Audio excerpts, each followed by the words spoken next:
샬롬 큐티 브런치 이주희 목사입니다. 7월 15일 월요일 함께 묵상할 본문은 열왕기하 11장 1절에서 12절까지의 말씀입니다. 오늘 본문은 아달리아가 자신의 아들이 죽은 것을 보고 자신이 왕위에 오르기 위해 다윗 왕가의 자손들을 다 죽이기 시작합니다. 그러자 그때 아하시아의 누이 여호세바가 아하시아의 아들 요아스를 여호와의 성전에 숨깁니다. 그리고 아달랴가 6년을 통치하는 기간 동안 요아스는 여호와의 성전에서 숨어 자라기 시작합니다. 1절에서 3절을 읽겠습니다. 아하시아의 어머니 아달랴가 그의 아들이 죽은 것을 보고 일어나 왕의 자손을 모두 멸절하였으나 요람 왕의 딸 아하시아의 누이 여호세바가 아하시아의 아들 요아스를 왕자들이 죽임을 당하는 중에서 빼내어 그와 그의 유모를 침실에 숨겨 아달랴를 피하여 죽임을 당하지 아니하게 한지라. 요아스가 그와 함께 여호와의 성전에 6년을 숨어있는 동안에 아달랴가 나라를 다스렸더라. 아멘. 왕 아하시아가 죽고 다윗 왕의 자손 중에 누군가가 왕위에 올라야 하지만 아하시아의 어머니 아달랴는 자신이 왕에 오르고 싶었던 것입니다. 점점 남유다의 상황은 악화되어 가는 것 같습니다. 그러나 아하시아의 누이 여호세바는 다윗 왕가를 향한 하나님의 언약을 기억하여 그 아들을 지켜냅니다. 그리고 그를 여호와의 성전에서 양육하기 시작합니다. 6년 동안의 성전에서 숨어서 지낼 수 있었던 것은 여호와의 성전에 누군가가 예배하러 오기 위해 찾는 자들이 없었다는 것을 보여줍니다. 아달랴 왕이 얼마나 철저하게 우상을 숭배하였던 사람인가도 알 수 있습니다. 그럼에도 불구하고 여호세바 한 사람을 통해 여호와의 성전이 지켜지고 그 가운데서 요아스는 자라나게 됩니다. 6년 동안 여호와의 성전에서 자라는 요아스는 아마도 왜 자신이 여호와의 성전에 있어야 하는지, 그리고 지금 밖에서는 무슨 일들이 일어나고 있는지, 그리고 그렇게 살아서는 안 되겠구나 반면교사를 삼으면서 하나님의 말씀으로 양육되어졌을 것입니다. 이처럼 절망의 순간 앞에서 우리는 어떤 선택을 할 것인가 매일 질문을 받습니다.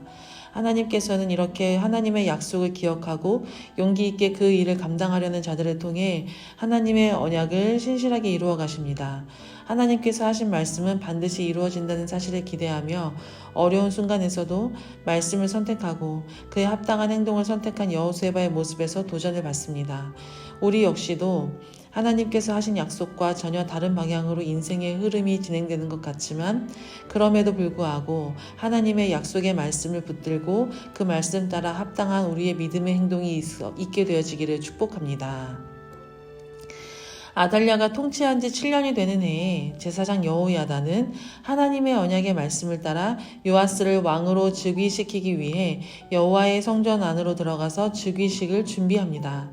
호위병들과 백부장들을 여호와의 성전으로 불러서 언약을 맺고 여호와의 성전에 있는 요아스 왕자를 보여주며 호위하도록 합니다. 그리고 즉위식 때 아달랴의 침입을 막기 위해 군사들을 정렬합니다.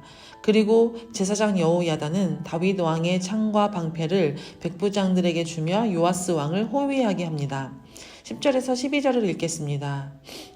제사장이 여호와의 성전에 있는 다윗 왕의 창과 방패를 백부장들에게 주니 호위병이 각각 손에 무기를 잡고 왕을 호위하되 성전 오른쪽에서부터 왼쪽까지 제단과 성전 곁에 서고 여호야다가 왕자를 인도하여 내어 왕관을 씌우며 율법책을 주고 기름을 부어 왕으로 삼음에 무리가 박수하며 왕의 만세를 부르니라. 아멘. 제사장 여호야다는 모든 것의 질서를 바로잡으려고 합니다. 우선은 먼저 다윗 왕의 창과 방패를 백부장에게 건네줍니다. 다윗 왕이 하나님과 어떠한 관계였으며 하나님께서 왜 다윗 왕조를 영원하도록 하시겠다고 하셨는지를 사람들로 하여금 기억나게 하기 위함이었습니다. 이 모든 일들이 하나님의 언약 아래 말씀을 따라 진행되는 것임을 보여주는 것이기도 합니다. 또한 여호야다는 요아스 왕자에게 왕관을 씌우며 율법책을 주었습니다. 이 또한 역시 신명기 17장에서 왕은 항상 율법책을 옆에 두고 있어야 할 것을 기억하게 하기 위함이었습니다. 6년 동안 하나님의 말씀으로 양육되어진 요아스 왕에게 다른 무엇보다도 가장 중요한 것은 하나님의 율법이었음을 보여주는 것이기도 합니다. 이렇게 여호와는 하나님을 기억하게 하고 하나님의 언약의 말씀을 기억할 수 있도록 노력한 사람입니다. 여호야다가 질서를 바로잡기 위해서 한 모든 일의 근거는 하나님의 율법에 있었습니다. 제사장이기에 하나님의 말씀을 기억하고 있는 사람이었습니다. 하나님께서는 이처럼 하나님의 언약의 말씀을 기억하고 그 말씀을 실행하는 자들을 통해 하나님의 언약의 말씀을 신실하게 이루어 가십니다. 우리 역시도 여호야다처럼 하나님의 말씀을 기억나는 사람이 되고 또 하나님께서 하나님의 신실하신 말씀을 이루어 나갈 수 있도록 쓰시는 사람이 될 수 있게 되기를 축복합니다. 기도하겠습니다. 사랑하는 주님, 여호세바처럼 하나님의 말씀을 기억하고 절망의 순간에서도 하나님의 말씀을 따라 담대히 행할 수 있는 그 믿음을 허락하여 주옵소서. 또한 여호야다처럼 하나님의 말씀과 또 베풀어 주셨던 그 은혜를 기억나게 하는 사람이 되게 하여 주시고 하나님께서 하나님의 언약을 이루어 나가실 수 있도록 준비된 자가 되게 하여 주옵소서. 감사드리며 예수님의 이름으로 기도드립니다. 아멘.